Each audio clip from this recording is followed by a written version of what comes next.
In early 2017, frustrated by her own challenges in raising money on Sandhill Road, Astrid Scholz partnered with Jennifer Brandel and Mara Zepeda to author Zebras Fix What Unicorns Break, an article that challenged the VC-dominated paradigm of startup capital and championed the cultivation of zebras over unicorns.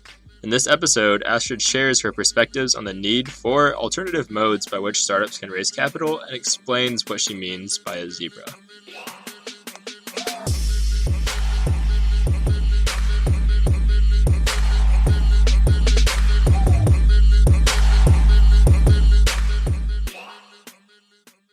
Hey, Astrid, welcome to the podcast. Well, it's good to be here. Thanks for having me. Yeah, it's great to have you here. Maybe we could start with you telling us at a high level what Zebras Unite is all about. Well, funny you should ask. Zebras Unite is a global movement committed to catalyzing capital, community, and culture that is much more conducive to building the kinds of startups and businesses that we want in the future. And in the present. Awesome. And when you say the kind of businesses that we want in the future and the present, what are you referring to there? Well, I might be able to illustrate this with my own history as an entrepreneur, right? So yeah. I'm a recovering nonprofit executive. I spent 15 years in this industry that globally is worth multiple trillions of dollars. And it's made up of NGOs and social entrepreneurs and do-gooders and foundations everywhere, basically trying to solve the problems that we're facing today, from climate change to poverty to the environment, you name it. Basically all the problems that exist because markets and governments have failed us. So coming out of that industry, I saw an opportunity to make a technologically enabled intervention in helping people who are concerned with creating positive outcomes for the world collaborate more effectively. Mm-hmm. And so that business, it's called Sphera, you can find us at sphera.world, is technologically enabled. It's attacking, if you will, or it's making an intervention in a multi-trillion-dollar industry, and it is poorly understood by today's venture capitalists, right? Mm-hmm. So when I stepped out and reinvented myself from being a nonprofit executive to being a tech entrepreneur, I just met blank faces. Mm-hmm. You know, the way I like to summarize that is that, technology investors don't understand impact, and impact investors don't understand technology, mm-hmm. right? And so I had a real challenging time, despite being a very successful salesperson and fundraiser, to attract capital to this business. And so I thought, well, it's not me, I'm not the problem. The problem is the way capital, especially venture capital, understands businesses like mine that make a more systemic intervention in an industry that most of the venture capitalists on Sandhill Road just don't understand. They're just not familiar with my industry. And so I was getting a little bit frustrated, in 2015, 2016, and come to read an article by my two of my co-founders at Zebras Unite, Mara Zepeda and Jennifer Brandel, called Sex and Startups. Mm-hmm. That sort of laid out essentially the rationale for an alternative, why we need an alternative to venture capital as usual. Which could be the coolest Twitter handle ever, Sex and Startups. Yes, although we're advised we may want to change it because, and given that we're a global movement, it does raise some eyebrows in some parts of the world, as you might imagine. But it is a very cool. Just to go back to what you were saying from your own personal experience. So you left the nonprofit sector after 15 years. You started Sphera, which is Sphera, right? Sphera.world. Yep, correct. So you started Sphera.world. When you say that, technology doesn't understand impact and vice versa, what specifically do you mean by that? When you were pitching these VCs on Sandhill Road, what were the objections that you were seeing? Some specific objections. Where were some of those? So one of the things. So again, it's solving the world's wicked problems is literally a multi-trillion-dollar industry, right? The UN estimates to achieve the Sustainable Development Goals is a $50 trillion proposition. And yet, when I talk to angel investors and VCs, they would say, "But how are you going to make money if you're selling to nonprofits?" Mm-hmm. I mean, it was such a basic level of understanding about this industry that I know well, right? It was just like, blank faces. Or there was a failure to understand that this is more like sort of enterprise resource planning. Like it's a more complex product, that we were building, because the intervention is a bit more systemic, right? So it's not like, it doesn't lend itself to the Hollywood, synthesis of like, oh, this is like Tinder for dogs. Right. Yeah. Yeah. Okay. And so that it was sort of that combination of, we don't really understand your industry, and it doesn't reduce to a soundbite that proved to be a hurdle. And then, of course, along with raising capital while female, raising capital while being a first generation immigrant, raising capital while over 40. I mean, all those things started piling up. And again, that was a shared experience by the co-founders of Zebras Unite, that we were all in these industries that where we were making more systemic interventions, like journalism in the case of Harkin, or education in the case of Switchboard. Got it. So you had your own personal experience where it was challenging to raise venture capital for Sphera, and your co-founders were having similar experiences. And then you said they wrote an article, and you read that, and then you guys started to collaborate. What did that collaboration look like? How did the kind of the movement that you're now building? What were the first kind of components of that, if movement's the right word? Yeah, totally. I think it is the right word. So Mara and Jen had written this just glorious article, right? Sex and Startups. That is just, it was just so juicy, and it really hit a nerve. What was some of the juiciest elements of it? Well, it was, I mean, again, particularly being a woman, right? Like it so resonated, this experience that, venture capital is designed for liquidity events. I mean, just that running metaphor, like that of how this is really, everything is so male oriented and male dominated and organized in ways that men think about what constitutes success in business, right? So that really resonated, and it was because it was sort of tongue in cheek and pretty feisty, right? That also resonated. And so it turns out, Ania Williams, who's our fourth co-founder, and I were reading the article roughly around the same time, and then eventually both found our way to Jen and Mara later in 2016. And basically, and Mara and I both live in Portland, Oregon, and so we were introduced locally. Ended up creating another thing together while we were at it. But essentially what happened is, the four of us got together and said, well, for the 1 year anniversary of Sex and Startups, which they had published on Valentine's Day 2016, let's in 2017 for Valentine's Day posit the alternative. Right? So if Sex and Startups was sort of making fun and sort of taking the mickey a bit of venture capital and that whole paradigm, a legitimate feedback, and sort of pushback to us was, well, what's the alternative? Right. And so, right, which is fair. Like, what do you propose, right? And you're like this Wefunder is the alternative. Great. End of podcast. Yeah, sure. Perfect. Yes, perfect. The world needs another podcast, maybe. Well, I mean, Wefunder is an important piece of the larger puzzle, right? Like what we were basically saying, what we then came to is like, well, we ought to write the sort of bigger vision of what an alternative narrative could look like. Like part of what happens to founders is, and I fell into the same trap, right? I knew nonprofit fundraising.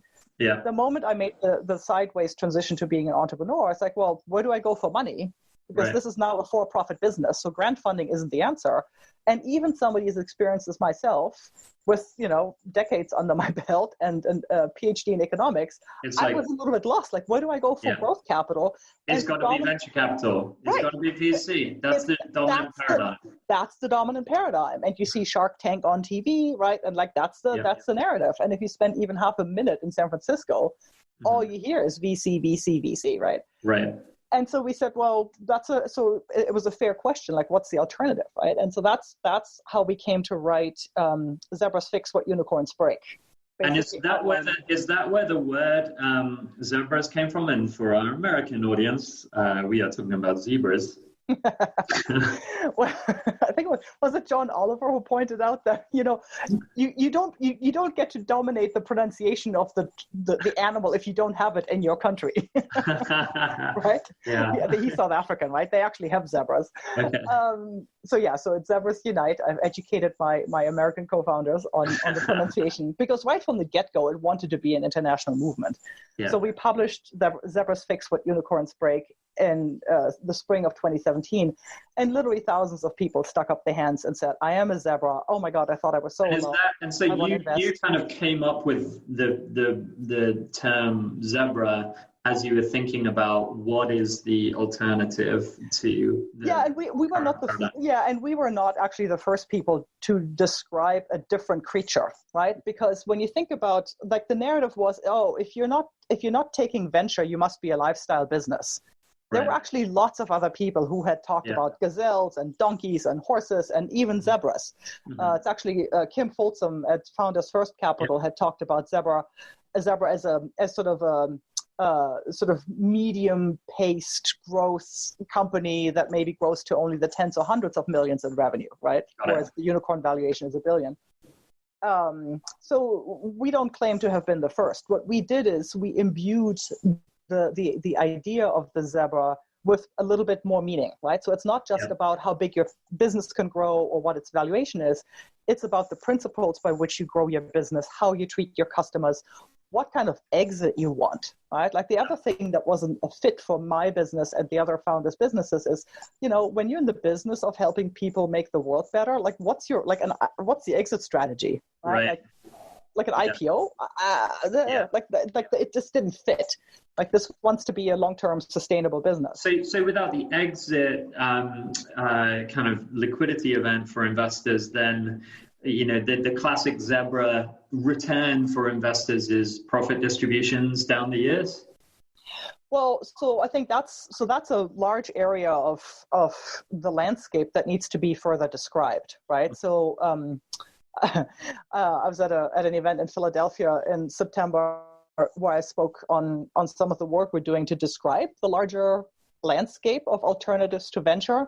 And Victor Wang at the Kaufman Foundation came up with this beautiful image. Like, imagine an ice cream store with only two flavors, right? Mm-hmm. You have vanilla and chocolate, where, venture capital, vanilla capital, right? Like, that's it, right? Vanilla is debt, and vanilla is VC and chocolate is debt, right? Like, you've got two flavors, but that's not a very interesting ice cream store, right? So there's a question of, like, what are the other flavors of ice cream? And of course, there's plenty of pioneers in this space, like whether you take, equity crowdfunding, right? That's a flavor of capital formation, of capital that's available. Or you take what Bryce Roberts is doing at Indie VC, mm-hmm. right? Or what Decathlon Capital is doing, where you have, sort of various sort of variations on top line income or revenue participation for investors. I think there's a vast area between chocolate and vanilla. We've been seeing a growing number of revenue share deals on Wefunder where investors are getting paid back as a percentage of revenues of the business and getting a multiple back on their initial investment. Correct, right? And there's variations on that basic model, and then there's some really interesting things people are doing there. Yeah. So we've been kind of assuming that everyone listening will know what you mean and what I mean when we say a zebra, but can you spell it out? What's the difference between a zebra and a unicorn, or just what is a zebra? Well, for one, it's a real animal. It's not a mythical thing that you chase in your dreams. Mm-hmm. It's a real thing. It's black and white, so it balances profit and purpose. Zebras, if you ever see them in the wild, they're pretty feisty. Mm-hmm. So they tackle difficult problems, challenging problems. Going down the list of the principles, and people can read up on them at again on Medium at looking for Zebras Fix What Unicorns Break. We treat customers as our community, not as something that you churn, mm-hmm. right? And for example, as an entrepreneur who's building a zebra company, you may not want to relinquish your control, and or may not want to dilute your control, and you may not be interested in a 5 to 7 year exit. Something like what I'm building, 5 to 7 years that's a very short time frame for what we're trying to get done in the world.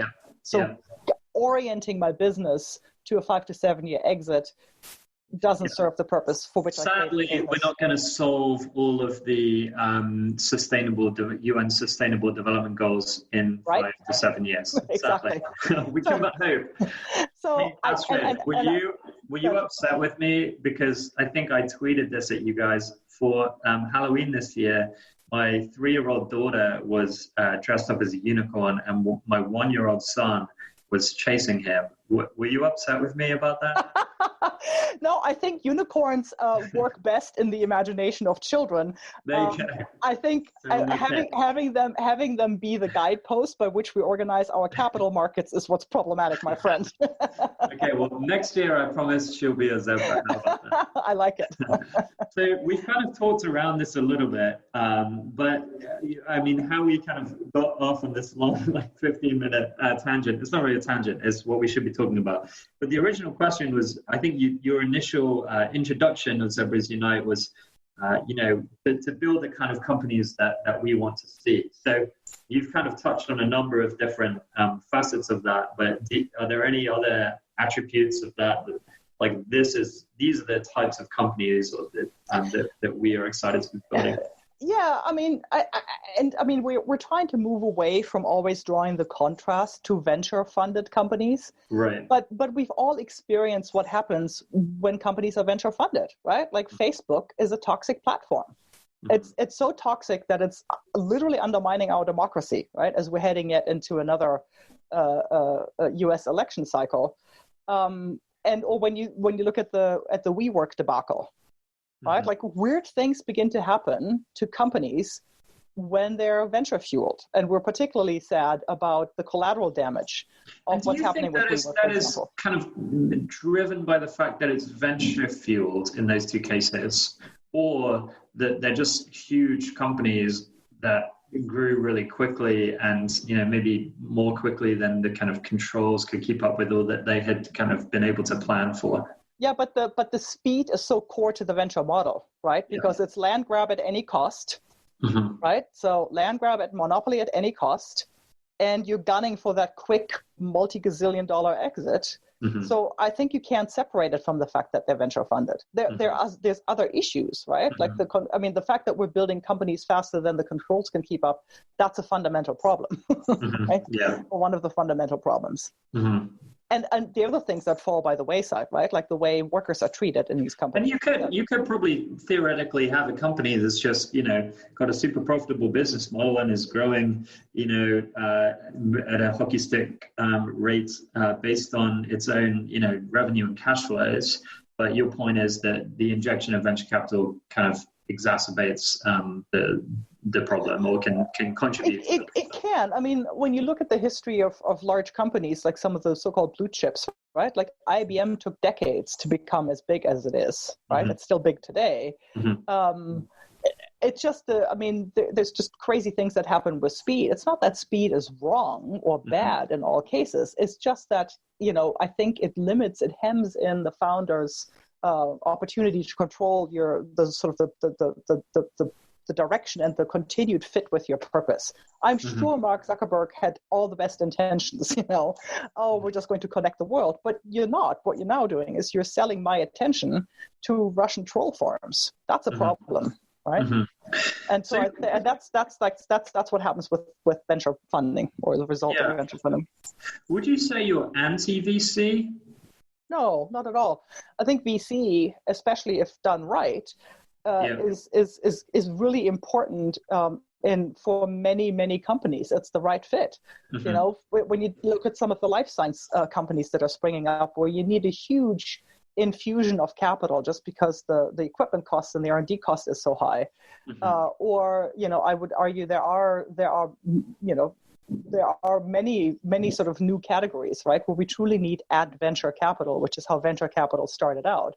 Yeah. What's problematic is that adventure, that sort of being the funder of outlier ideas, has actually become the norm, at least in Silicon Valley, right? And so our contention is that VC today doesn't even see the interesting outliers anymore. And that's borne out by the data, right? When 98% of people who receive venture funding are men, for example, there's just this massive collective blind spot as to where there could be real ingenuity and opportunity, including massive financial opportunity. So you published the Zebras Fix What Unicorns Break article now, I guess, 2.5 years ago. Have you seen progress? Are you feeling optimistic that there are seeds of change afoot, and that, you know, this kind of dominant hegemonic paradigm of venture capital is, you know, now being kind of, I guess, challenged, or where other forms of capital, other approaches are starting to take root? Well, we certainly see progress, right? We certainly begin to see the narrative shift. We begin to see sort of popular culture shift around these big tech companies, right? And the more that we see unicorns in distress, right, the louder the voices become around what are the alternatives and what could alternatives look like. And that's where Zebras Unite is, you know, very fortuitously positioned, you know, to have articulated an alternative vision. That said, you know, progress is still very, very slow, right? When you look at the amount of assets under management in these more innovative revenue-based funds, it's a drop in the bucket, right, compared to the amount that's funded by VC funds. So there's a lot of room for improvement.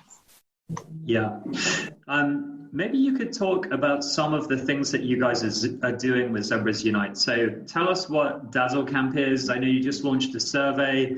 You've talked about potentially raising money for a Zebras fund. Can you talk through some of the initiatives that you're working on? Yeah, sure. I'd be happy to talk about all three of those. So we launched a survey, both of our sort of in-house community. So we have 4,000 people online, another 4,000 people on our mailing list. And so between those, you know, it's probably not 8,000 people, but maybe 6,000 people.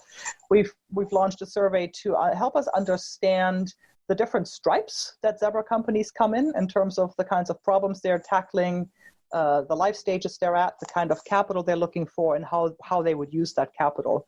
And that's designed, you know, the survey is intended to help inform both our own program design, but also help inform the larger ecosystem in terms of, you know, what are some of the beyond venture sources and forms of capital that could be really helpful to fund all these good companies. And that takes us pretty directly into the design thinking around a Zebra fund. We know, you know, for example, that there are companies that may benefit from a seed-sized check, but not necessarily be seed stage, right? And so there are some interesting things around sort of debt-based or equity-like debt that you could do to really help those companies. We're seeing a second pattern around, you know, companies that want to essentially retool their cap table and maybe buy out their original venture investors and reinvent themselves, for example, as steward-owned companies. And then just more recently, we're seeing this really interesting third pattern around these distressed unicorn assets. Right? So when you look at something like WeWork is conducting this fire sale of Meetup, and I think Business Insider and TechCrunch reported Meetup and like 5 or 6 other companies that they had acquired relatively recently. And so we were sort of, you know, joking. We wrote a little article about Meetup. Like, if we had a Zebra PE firm today, I mean, we would have loved to put in a bid for Meetup and retool that as a Zebra company. And we think there will be more opportunities to do exactly that. And so we haven't settled on a thesis for a fund yet or an investment vehicle, but we're working on the design of what that would look like. And it is informed, it is designed to be responsive to the need and these patterns that we see in the community. And then thirdly, that is all leading us towards Dazzle Camp, which will happen March 1st through 4th outside of Atlanta, Georgia. And it's Dazzle Camp this time, not Dazzle Con, which is what we called our inaugural gathering in November of 2017. Dazzle Camp because we're going to go to work. Like, we're going to go to work together on the capital system and on our cap tables. I love it. Well, I'll see you there. You better be there. Very cool. March 1st to 4th, Atlanta, Georgia. Check it out. Google it. Yeah, we'll have more. Yeah, Well, not yet, but you will soon, depending on when you air. Soon. Well, stay tuned at zebrasunite.com is where you will find out about Dazzle Camp. Yeah. In fact, yeah, in terms of a call to action, if people want to read more, then just zebrasunite.com. You can browse around and check out the details for Dazzle Camp whenever it arrives. What about what are your thoughts on equity crowdfunding? What we're doing here at Wefunder? I was tongue in cheek joking earlier with the solution that everyone's craving. But yeah, seriously, what do you think about Wefunder and other platforms like us who are doing equity crowdfunding? Yeah, so I think equity crowdfunding is clearly an important element of the solution, right? Like it's an important flavor in our Capital ice cream store, right? Yeah. Maybe it's a strawberry. I don't know. Pick your favorite flavor. But it's not, again, you wouldn't want to have an entire ice cream store just dedicated to strawberry flavors, right? Right. So it's an important addition to the Capital mix that's available to entrepreneurs. And that's why we obviously partnered with you guys and why we were running this pilot on figuring out if we can deliver sort of quality deal flow to your platform, but also then create a quality experience for the entrepreneurs, right? And so it'll be really wonderful to sort of look back on that and see how it's going.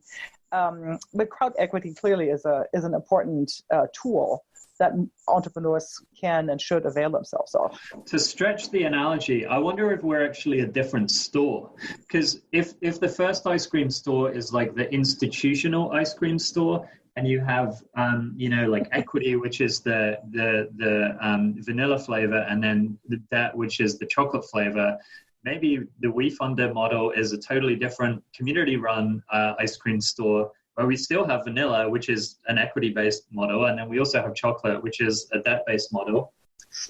Thoughts? That sounds no. I like it because, of course, I come from Portland, Oregon, where we have a different artisanal ice cream store at every corner. Yeah. So, no, that works for me. I mean, I think what's interesting here is that, you yourself are not crowd owned, right? So I think it's we kind of are. We just raised $2 million in capital on our own platform from our own investor base. We have to limit our own raises to accredited investors because we can't run a regulation crowdfunding raise on our own platform. But yeah, we've had a lot of people investing $3,000 at a time and haven't taken on venture capital yet. We wouldn't necessarily be opposed to it over time, but for the moment, we're owned by our users. Well, I stand corrected. There you go. We also went through Y Combinator, so I think. And the two are not mutually exclusive, right? I think that's generally a really interesting development. Yeah. It can be both. My vision is that the crowd. I believe there's a lot of value to having a piece of your startup owned by your customers, your fans, your community. Mm-hmm. I also generally think there's value in having your startup, be invested in by experts, institutions, sometimes VC funds, angels who are, have credibility and networks in the space. So for me, there's a complementarity between funding coming from the crowd and, larger checks from angels or institutions. Yeah, I totally agree, especially if you can find them in a way that are aligned with your values and your purpose. I think there's a lot of value that can be added by, institutional investors, for example, as a company grows, yes. right? Yes. But it's a little bit, when you look at sort of the cookie cutter recipe, right? Like a lot of times what happens is by your second or third round. Honestly, when we did DazzleCon, there was a number of, like older white guys, Gen Xers, who stood on stage and basically by their C round had been displaced as CEOs, right? And that is a form of trauma and abuse that we also want to recognize, right? Like this is not present for anyone. We've had several founders that have come to us in Wefunder. I remember one founder of a biotech company who said his last company was doing very, very well, and he was diluted to zero. Yeah. And so that was why he chose to do Wefunder for his next company. It makes so much sense, right? Like and I think it's painful. It's painful however it happens, like whether you're precluded from accessing capital, as so many women and people of color are, or you sort of get run over by the internal logic of these VC funding models. Women, people of color, and the other lens I talk about is geography as well. Oh my gosh, yeah. 77% of venture capital goes to 3 states. Yeah. So yeah, that's another way in which we're hoping to be a part of the solution. If we can empower women of color in Cleveland to be the investors, maybe we can also get more capital flowing to women of color in Cleveland founders. Can I ask you a question? Sure. Do you have a way at looking at your investor profiles, and do you find that sort of all different demographics are represented proportional to to the population? So both on the investor side and the founder side, we are more representative of the population, the general population, than the conventional paradigm in angel investing or venture capital. So i.e. A higher percentage of our dollars are going to women, a higher percentage of our dollars are going to entrepreneurs of color. We have 3 awesome African-American founders live on Wefunder right now. Caribou just raised $1.7 million. That was the first Latina founder to raise $1 million with us. So on the founder side, we're doing better than the status quo, but we're still not, at parity. So we're far from women founders receiving 50% of the funds on Wefunder. One important thing when it comes to ethnicity, the median household wealth of white households today in America is 10 times that of black households. Oh, easily. $170,000 for white households, $17,000 for black households. And for me, a part of the challenge, the reason why equity crowdfunding is not a silver bullet, if you're an African-American founder and you go on Wefunder, if you're going to your friends and family to get the first dollars into your campaign, if your network has a lot less wealth than that white entrepreneur who's also running a campaign, then certainly it's not a silver bullet. But we are doing better than status quo, and we're focused on trying to get better and better still. And then on the investor side, same thing. I can't remember the stats off the top of my head, but I know that we definitely skew male in terms of who our investors are, and we skew older, we skew affluent. But again, if you compare to who angel investors are today, we're a lot more female, we're a lot younger, and we're a lot less rich. And we don't have data on ethnicity, but I would be surprised if we weren't also more diverse there as well. So again, I think we're doing better than the status quo, but still a lot of work to be done. Yeah, that's great, and I love that you're tracking on all those metrics. I'd love to. I like data. At 16 as a management consultant is a tough habit to break. Yeah, no, the nerd in me wants to dive into your data. If we can talk about that. You can have me on the Zebras podcast, and we can talk about that. How about that? Awesome. This has been a really, really fun conversation. The last question for you, maybe to end on, is that we ask everyone, normally we ask everyone advice for running an equity crowdfunding campaign, but given that you haven't done that, maybe a piece of advice for someone who's potentially looking at starting a movement like Zebras. Have you learned any, Zebras Unite, have you learned any lessons from over the last few years as you've worked with your co-founders on building this movement that you could pass on to someone that might be just starting out on that journey? Yeah, don't do it. Don't.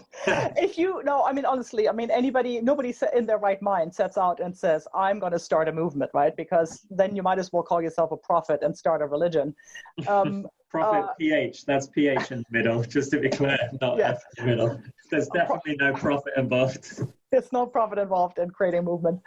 Not yet. We're working on that, actually. Well, actually, are you? Is Zebras Unite a non-profit? Right. So a couple of lessons, right? Like one is, seriously, don't start a new movement if there's one that you can already join. Right.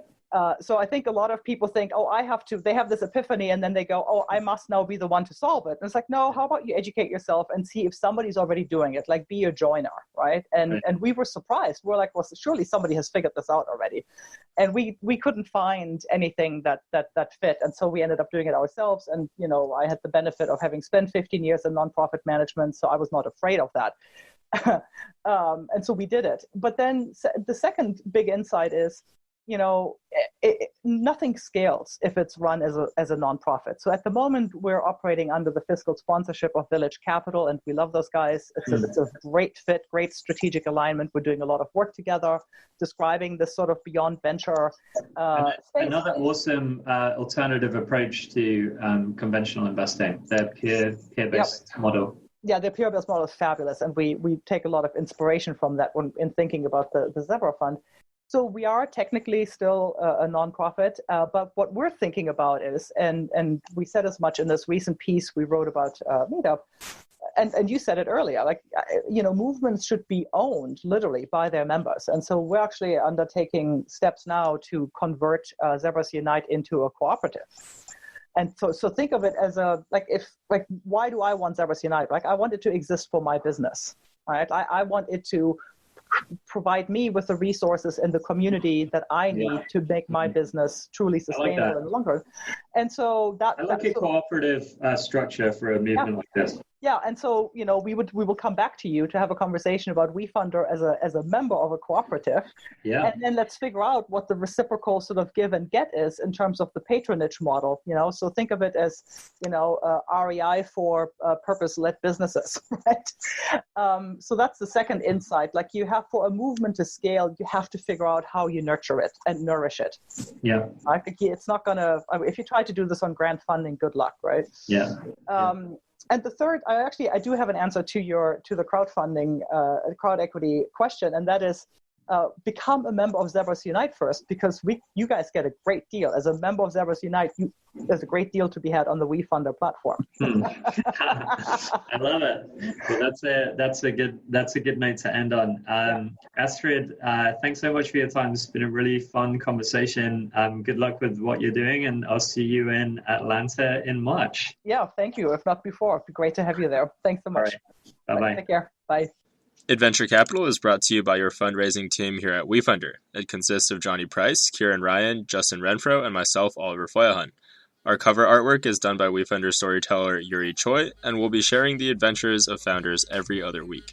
If you have any comments, ideas, suggestions, or just want to say hi, don't hesitate to reach out at hello@wefunder.com. We'll see you next time.